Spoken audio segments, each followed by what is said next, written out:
A paz do Senhor Jesus, estamos iniciando mais um Instantes Finais, a sua aula de profecia e de escatologia bíblica no seu lar. Eu quero mais uma vez agradecer por sua audiência, a você que acompanha a programação da Rede Brasil pela TV ou pela internet.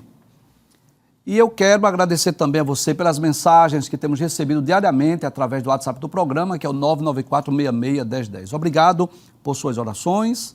Obrigado por sua audiência, obrigado por suas mensagens, obrigado a você que tem enriquecido o nosso programa, enviando a sua dúvida, a sua pergunta para nós.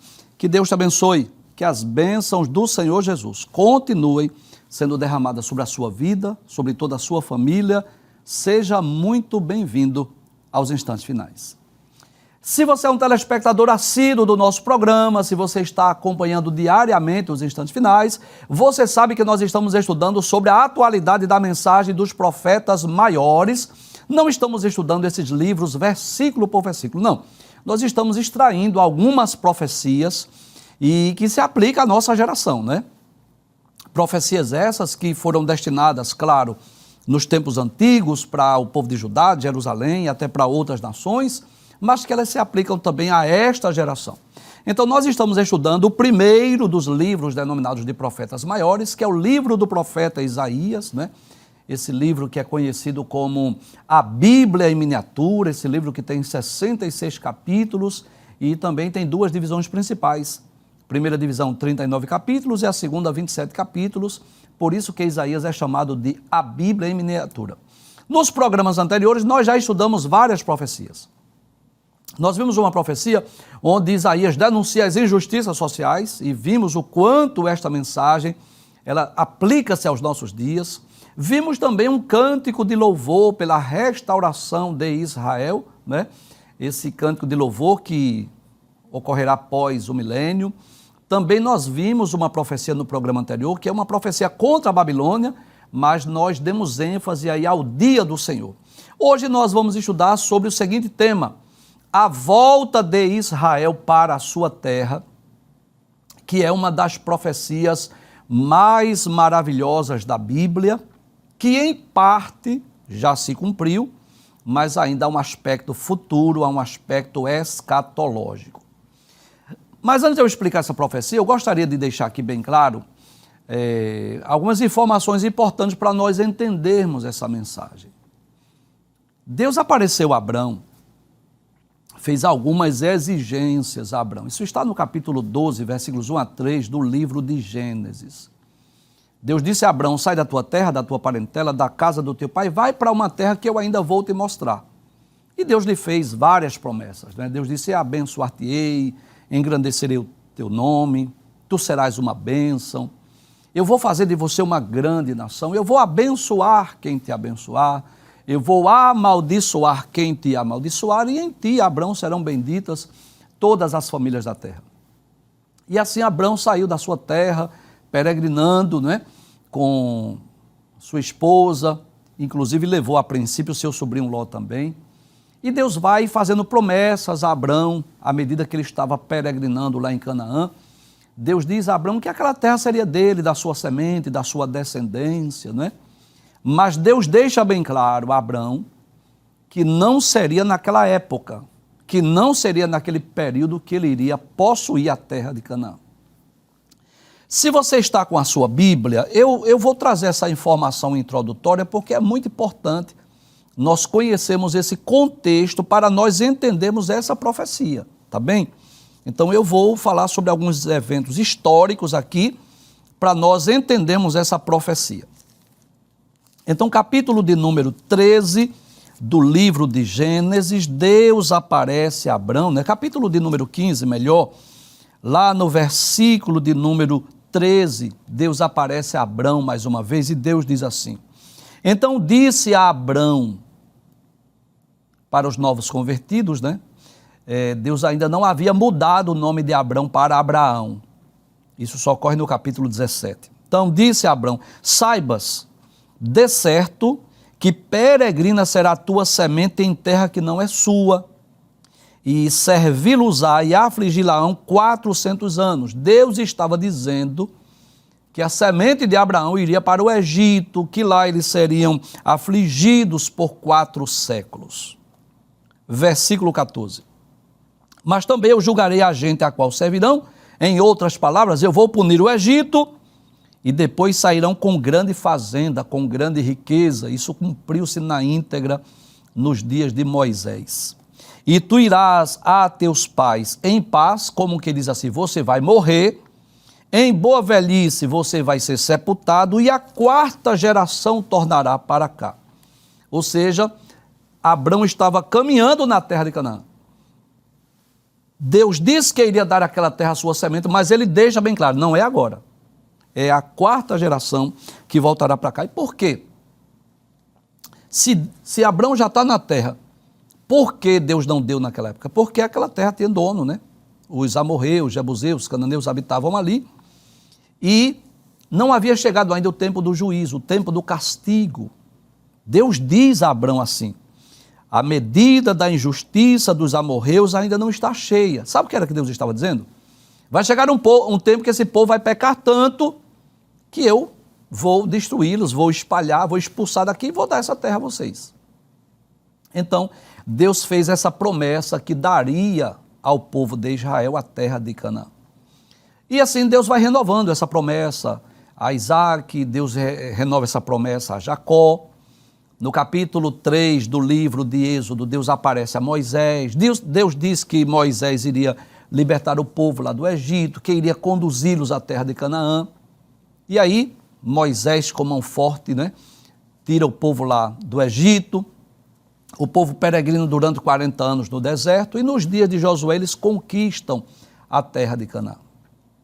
Qual era o desejo de Deus? É que aquela terra fosse uma possessão perpétua, eterna. Deus queria que eles estivessem lá perpetuamente. Deus não deu uma terra para ele passar um período, uns anos, uns tempos. Não, Deus queria que eles fossem, né, fosse a sua possessão perpétua. Agora, Deus trouxe algumas recomendações. Deus fez algumas exigências e Deus fez algumas recomendações. Por exemplo, no livro do Êxodo, capítulo de número 34, se você estiver com a sua Bíblia, Deus fala aos filhos de Israel. Deus diz, por exemplo, a partir do versículo de número 10, é um pacto que Deus faz com o povo hebreu, isso durante a peregrinação no deserto, né? Então disse, eis que eu faço um concerto, farei diante de todo o povo maravilhas que nunca foram feitas em toda a terra. Deus estava dizendo, eu vou fazer maravilhas no deserto, nem entre gente alguma, de maneira que todo esse povo em cujo meio tu estás, veja a obra do Senhor, porque coisa terrível é o que faço contigo. Glória a Deus. Deus dizendo, eu vou fazer coisa terrível no meio de vocês. Guarda o que eu te ordeno hoje. Eis que eu lançarei de diante de ti os amorreus, e os cananeus, e os heteus, e os ferezeus, e os heveus, e os jebuseus. Lembra que eu falei desses povos que estavam habitando naquela terra? E Deus disse a Abrão, a quarta geração é que vai tornar para cá. Então Deus disse assim, eu vou fazer coisas grandes, terríveis, eu vou expulsar esse povo daqui. Agora olha as recomendações divinas. Versículo de número 12, guarda-te que não faças concerto com os moradores da terra onde has de entrar, não faça pacto, não faça aliança com eles, para que não seja por laço no meio de ti, mas os teus altares transtornareis, e as suas estátuas quebrareis, e os seus bosques cortareis. Ou seja, quando vocês conquistarem Canaã, vocês cheguem lá, destruam seus ídolos, seus deuses, seus altares, acabe a idolatria, porque te não inclinarás diante de outro Deus, pois o nome do Senhor é zeloso, Deus zeloso é Ele, para que não faças concerto com os moradores da terra, e não se prostituam após os seus deuses, nem sacrifiquem aos seus deuses, e tu, convidado deles, coma dos seus sacrifícios, e tomes mulheres das suas filhas para os teus filhos, e suas filhas, prostituindo-se após os seus deuses, façam que também teus filhos se prostituam após os seus deuses. Não farás para ti deuses de fundição. Então Deus disse ao povo, olha, eu já prometi, eu vou dar a terra de Canaã a vocês, né?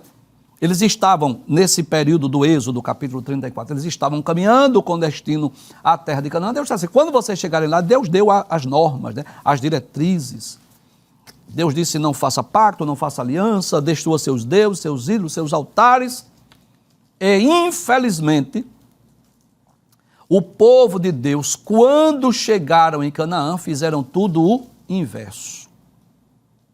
Não destruíram os moradores, fizeram pacto e aliança com eles, não quebraram, não destruíram seus ídolos, seus deuses e seus altares. E como se não bastassem, aprenderam práticas pecaminosas.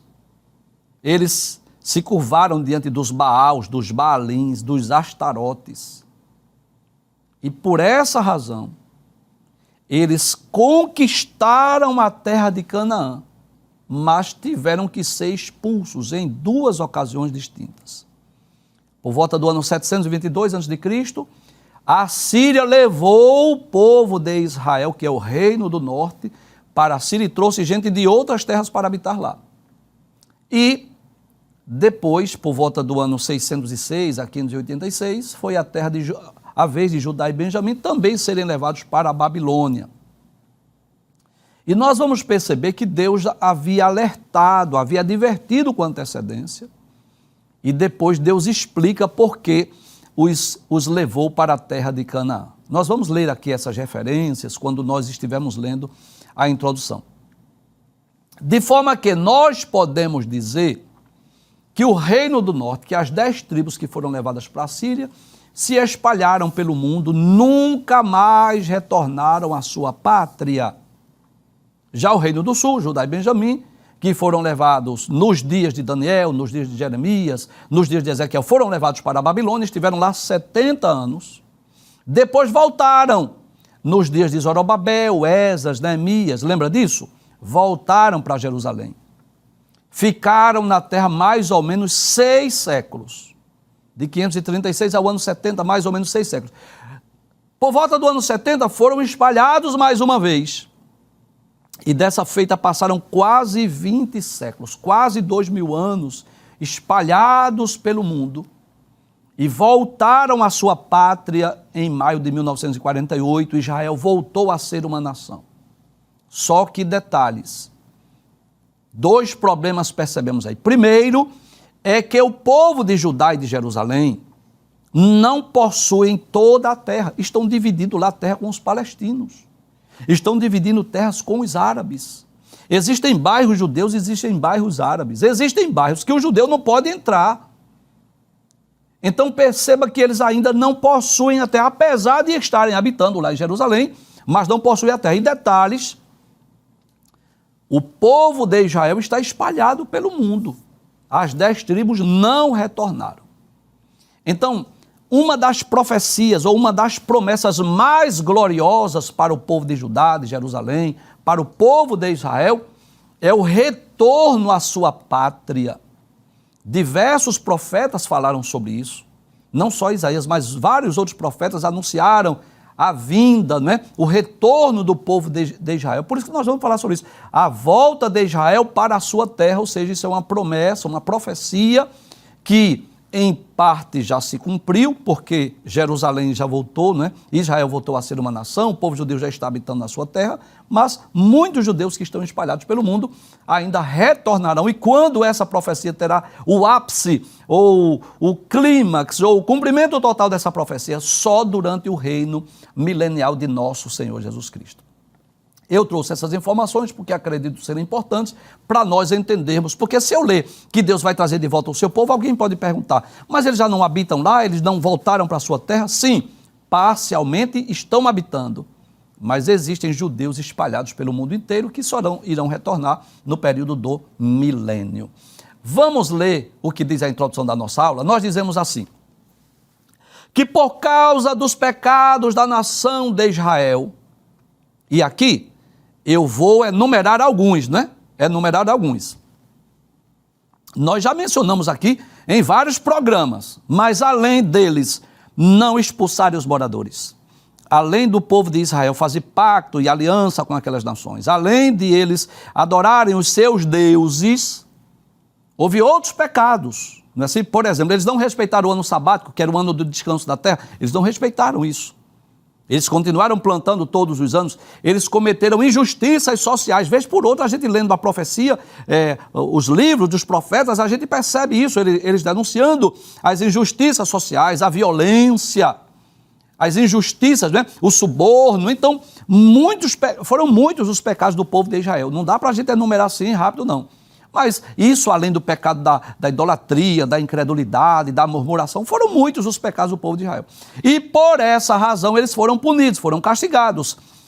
Aí nós dizemos assim, que por causa dos pecados da nação de Israel, Deus permitiu que as 12 tribos fossem levadas para o cativeiro assírio e babilônico. Vamos ler primeiro sobre o cativeiro assírio, né?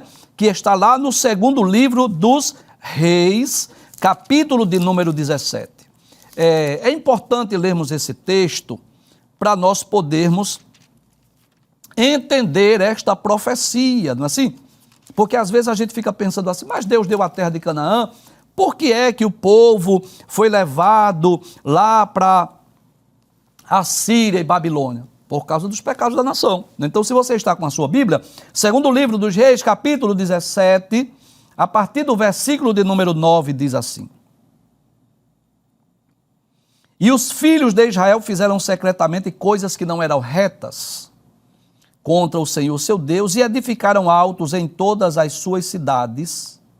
Esses altos aqui é lugar de adoração, lugar de culto aos deuses daquelas nações, né? Desde a torre dos atalaias até a cidade forte. Então esses altos aqui era lugar de profanação, de idolatria, de paganismo. E levantaram estátuas e imagens do bosque em todos os altos outeiros e de debaixo de todas as árvores verdes. Ou seja, eles aprenderam as práticas pecaminosas dos cananeus. Que foi que Deus disse? Chegue lá, destrua. Não foi isso? Nós não lemos aqui em Êxodo 34? Eles aprenderam as práticas pecaminosas. Olha, guarde o que eu estou lhe dizendo.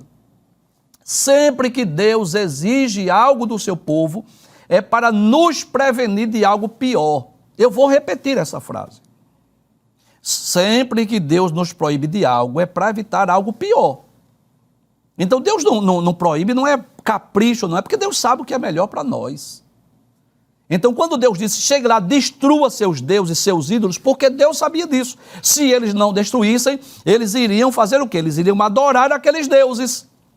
Então chegaram lá, o que foi que eles fizeram? Versículo 11, queimaram ali incenso em todos os altos, como as nações que o Senhor transportara de diante deles. Ou seja, aquelas nações que Deus expulsou, castigou, eles estavam cometendo os mesmos pecados. Fizeram coisas ruins para provocarem a ira do Senhor. Serviram os ídolos, dos quais o Senhor lhe dissera, não fareis essas coisas.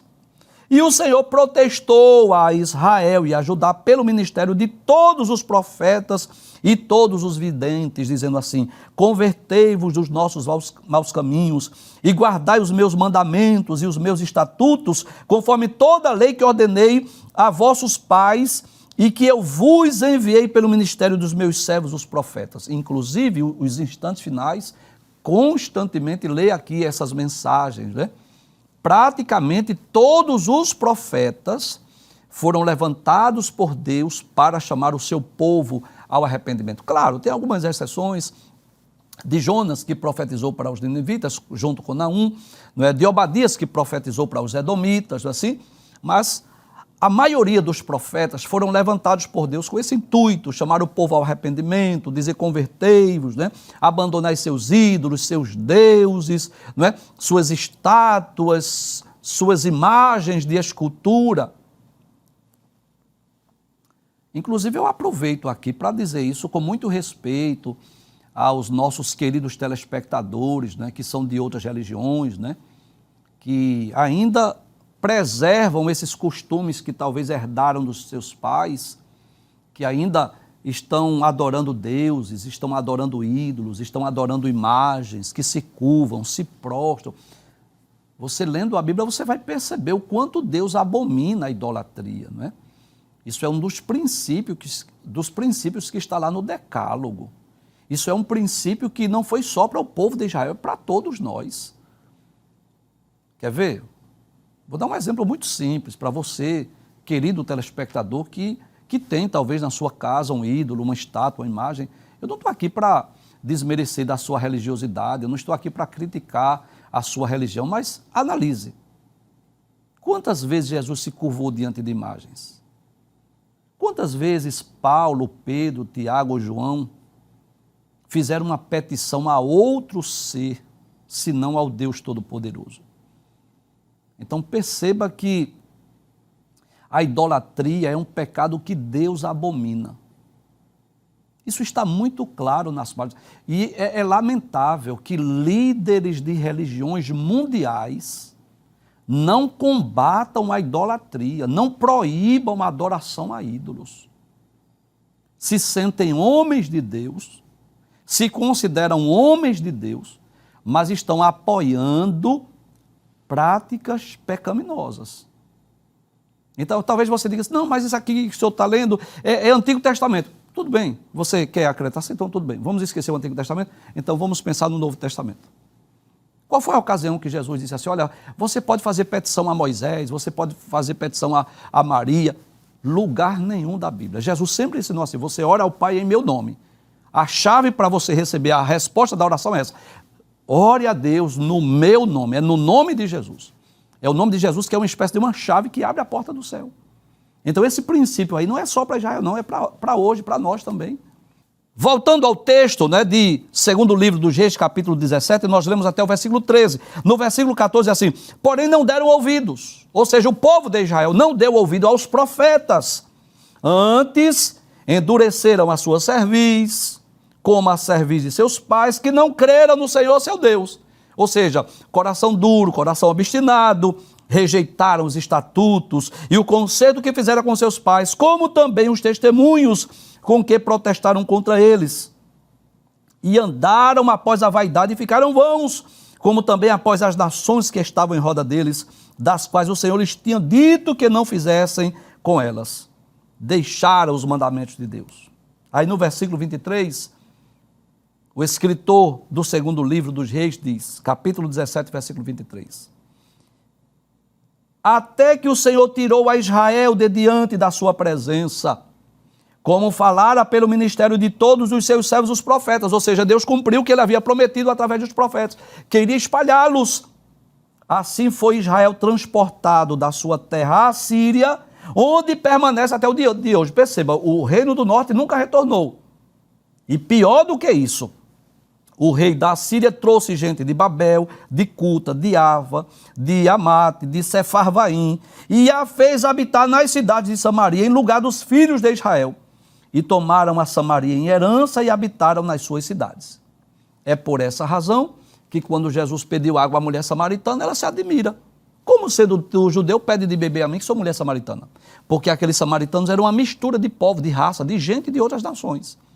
É por essa razão que judeus e samaritanos não vivem em harmonia. Por quê? Porque, na verdade, os samaritanos eram uma mistura de povos de outras nações. Esse texto fala sobre o cativeiro do reino do norte, que foi levado para a Síria. Mas vamos ver ainda na nossa introdução, lá no segundo livro das Crônicas, no capítulo de número 36, a partir do versículo de número 11, o cativeiro do reino do sul, capítulo de número 36.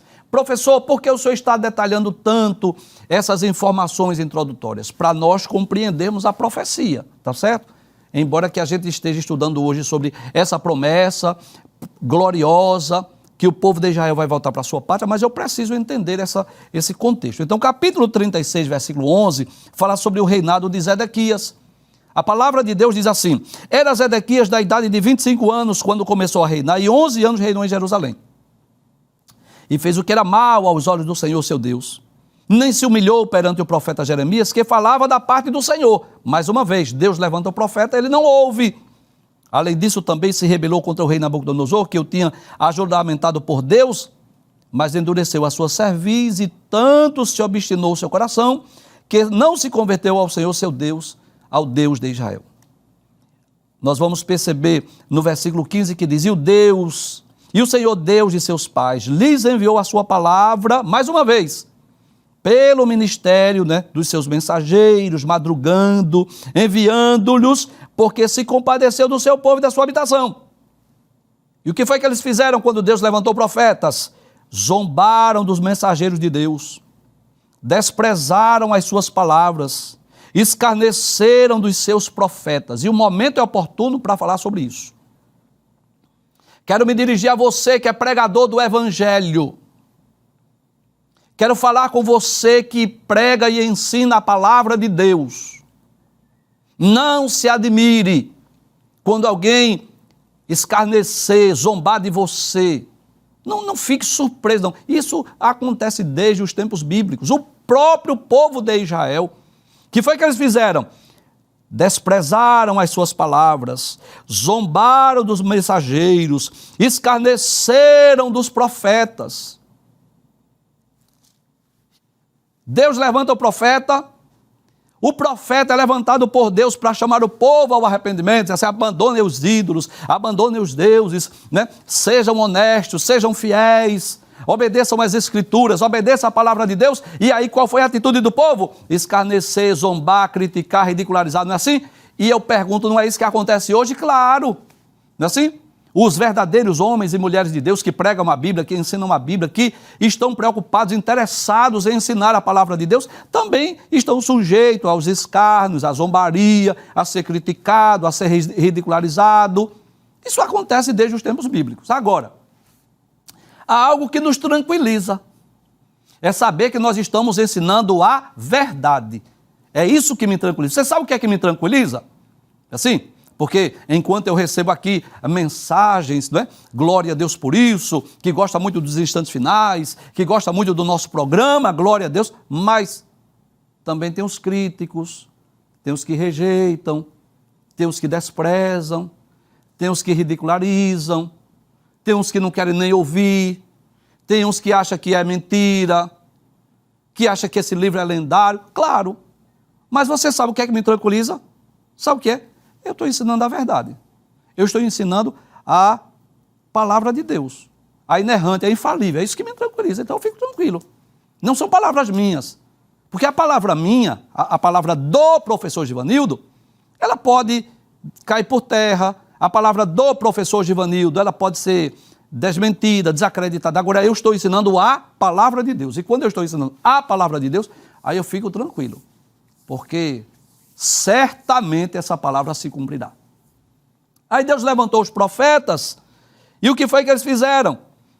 Zombaram, escarneceram, desprezaram a palavra do Senhor. Aí diz, até que o furor do Senhor subiu tanto contra o seu povo, que mais nenhum remédio houve. Não teve mais remédio. Deus fez subir contra ele o rei dos amorreus, dos caldeus, matou os jovens à espada. Olha a palavra de Deus se cumprindo. Na casa do seu santuário, não teve piedade nem dos jovens, nem das moças, nem dos velhos, nem dos decrépitos, ou seja, dos anciões, e de todas as suas mãos. Versículo de número 20. Versículo 19 diz assim, queimaram a casa do Deus, derribaram o muro de Jerusalém, todos os seus palácios queimaram, destruíram também todos os seus preciosos objetos, os que escaparam da espada, levou para a Babilônia. E aqui dentre eles está Daniel, Sadraque, Mesaque, Abednego, está Ezequiel e muitos outros, né? Então foi por causa dos pecados deles que eles foram. Aí o que acontece? Cerca de 70 anos depois, Deus, através de Ciro, autoriza o povo a retornar. Isso está no capítulo 1 de Esdras. Se você puder, você leia. Deus levanta Ciro, autoriza o povo a retornar à sua pátria.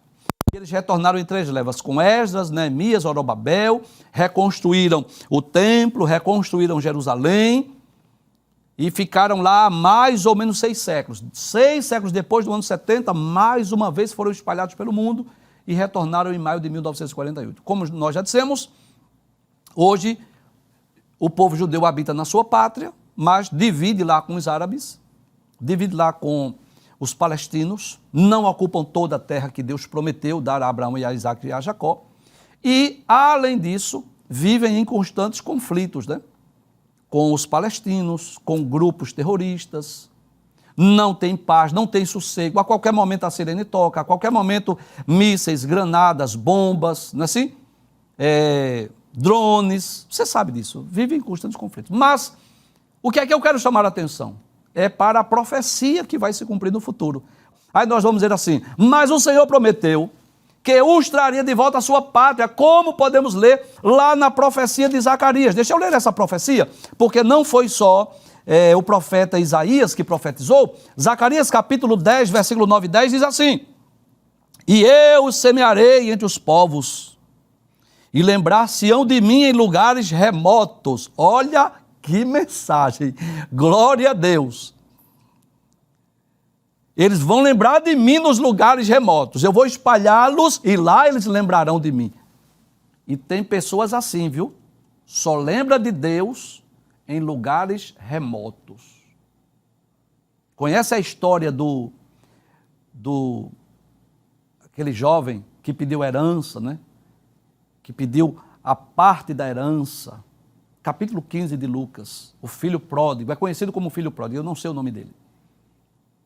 Mas enquanto ele estava na sua vida, com os seus amigos, seu dinheiro, ele nem lembrou da casa do pai. Quando foi que ele lembrou-se? Ele lembrou quando ele estava maltrapilho, com fome, desejando comer das alfarrobas, as bolotas dos porcos. Aí ele lembrou-se da casa do pai. Tem pessoas que é assim.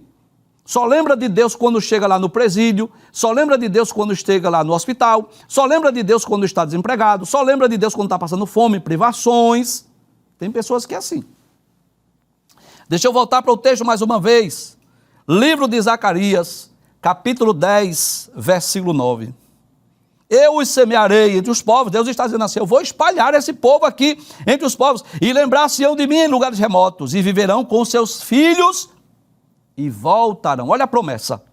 Porque eu os farei voltar da terra do Egito, e os congregarei da Síria, e trá-los-ei à terra de Gileade e do Líbano, e não se achará lugar para eles. Ou seja, Deus está prometendo, através de Zacarias, que vai trazer o seu povo. Volta à introdução mais uma vez.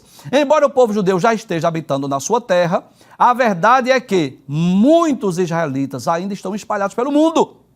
Mas durante o reino milenial de Cristo, eles retornarão à sua pátria, como foi predito pelo profeta Isaías. Vamos ler essa profecia de Isaías? Diz assim, capítulo 11, versículo de número 10. Naquele dia...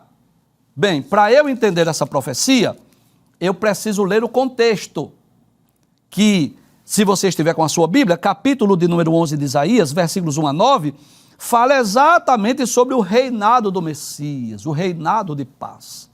Nós já comentamos esse texto em outros programas, falando acerca das profecias, acerca do milênio. Muitas profecias de Isaías. É nesse período que os homens viverão em paz, que haverá paz, justiça na terra, que os animais nem vão se atacar uns aos outros. É dentro desse contexto, desse reinado de paz, que a profecia diz assim, naquele dia, a raiz de Jessé.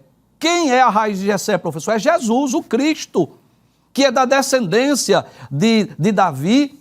A raiz de Jessé estará posta por estandarte dos povos. As nações recorrerão a ela e a glória será a sua morada. Deus está prometendo que no período do reino milenial, Cristo estará reinando mais uma vez a partir de Jerusalém. O contexto nos mostra isso. Então esse povo tão odiado pelo mundo hoje, é isso que estamos vendo no mundo hoje. As pessoas estão fazendo protesto pró-Hamas, pelo amor de Deus, apoiando os ataques terroristas contra a nação de Israel. Porque todo mundo sabe, não é? Dos crimes bárbaros que ocorreu com Israel desde o dia 7 de outubro. Pessoas inocentes foram mortas, casas incendiadas com famílias, pessoas inocentes foram mortas. E ainda hoje tem pessoas fazendo aí seus discursos, suas, né, passeatas pró-Hamas. Mas olha que coisa interessante, haverá um período que Jerusalém será a cidade mais abençoada da terra. Eu vou repetir essa frase. Haverá um período em que Jerusalém será a cidade mais abençoada do mundo. Uma cidade marcada pela paz, pela justiça, pela harmonia, pela longevidade. Cristo estará reinando a partir de Jerusalém. Versículo de número 11 da profecia de Isaías diz assim, naquele dia, O Senhor tornará a estender a mão. Para quê? Para quê, Isaías? Para quê, professor? Deus vai tornar a estender a sua mão. Para quê? Para resgatar o resto do seu povo. Ou seja, aqueles que ainda não estão em Jerusalém, aqueles que ainda não estão em Israel, Deus vai estender a mão, vai resgatar, vai trazer que for deixado. Onde? Da Síria, do Egito, de Patros, da Etiópia, de Elão, de Siná, de Amate e das terras do mar. Ou seja, para onde os judeus foram espalhados, né? Ou eu posso dizer os israelitas, principalmente do reino do norte, né? Que estão espalhados pelo mundo hoje. E a verdade é essa: tem pessoas que são judeus e nem sabem disso, porque não fizeram um estudo da sua árvore genealógica. Nós temos no Brasil aqui pessoas que são judias, né? Embora que tenham nascido no Brasil, mas são da descendência de Abraão, Isaque e Jacó e nem sabem disso. Mas no milênio, olha que coisa interessante. Quando Jesus descer sobre as nuvens do céu com poder e grande glória, os anjos vão juntar a humanidade em 3 grupos. Isso está em Mateus capítulo 25, versículo 31 a 46. Ele vai colocar à frente de Jesus os israelitas. Os anjos vão juntar, vão trazer as pessoas, vão estar diante de Jesus. À direita de Jesus estarão as nações ovelhas, que ajudaram o povo judeu durante a batalha do Armagedon, durante as guerras, as invasões estrangeiras, e à esquerda as nações inimigas. As nações inimigas serão punidas, castigadas, destruídas, serão mortos, enquanto que o povo judeu e as nações que ajudaram Israel vão entrar no reino milenial. Isso é o que nós chamamos de julgamento das nações vivas. Você pode ir lá nos instantes finais, no Rede Brasil Oficial, e você assistir esse programa lá, onde nós explicamos sobre a vinda de Jesus em glória e sobre o julgamento das nações vivas. Então, os judeus serão mais uma vez trazidos. É uma promessa. Deixa eu ler mais uma vez a profecia de Isaías. Eles naquele dia. Ou seja, que dia é esse? É o dia do reinado de paz, é o dia do milênio, é o dia que Cristo estiver reinando. O Senhor tornará a estender a mão. Para quê? Para resgatar, para trazer o resto do seu povo. Quem é o seu povo? É o povo de Israel, é o povo de Judá, de Jerusalém, que for deixado da Síria, do Egito, de Patros, da Etiópia, de Elão, de Sinar, Amate, das terras além do mar, ou seja, países, povos, nações, onde tiver judeus, onde tiver israelita espalhado. Passe o texto, por favor, versículo de número 12, diz assim: levantará um estandarte para as nações, ajuntará os desterrados de Israel, ou seja, aquele povo de Israel que estiver sem terra, e recolherá os dispersos de Judá, desde os 4 cantos da terra. Que coisa maravilhosa! Deus vai cumprir essa promessa, essa profecia. O povo judeu irá habitar na sua pátria, na sua terra, como Deus prometeu a Abraão, a Isaque e a Jacó. Nós lemos no início do programa.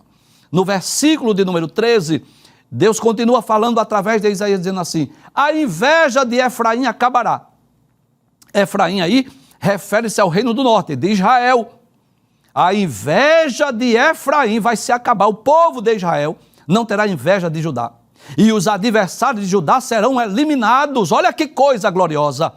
Os adversários do povo judeu serão destruídos, serão eliminados. Traz a tela. Haverá um dia, haverá um período em que o povo judeu não terá mais medo de guerra, não terá mais medo de drone, não terá mais temor da sirene tocar, não terá mais invasões estrangeiras. Haverá um período de paz quando Cristo estiver julgando, reinando no mundo inteiro, que não haverá mais nações inimigas de Israel.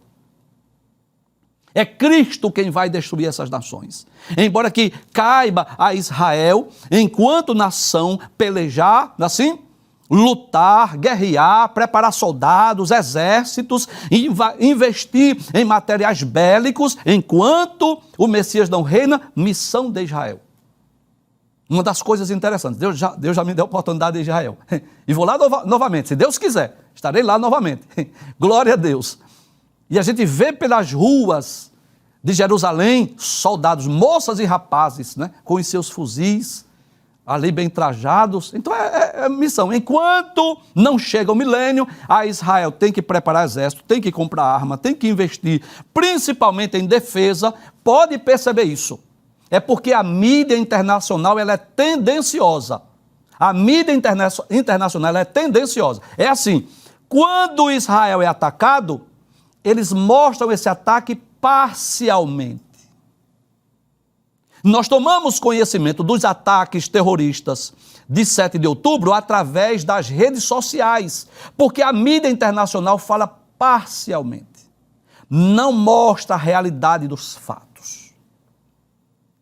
Então, agora, quando Israel começa a bombardear e atacar, aí vem os alardes, aí vem os representantes das nações querendo condenar Israel, quando ela está com a obrigação de destruir esses grupos terroristas, porque senão os grupos terroristas vão atacar novamente.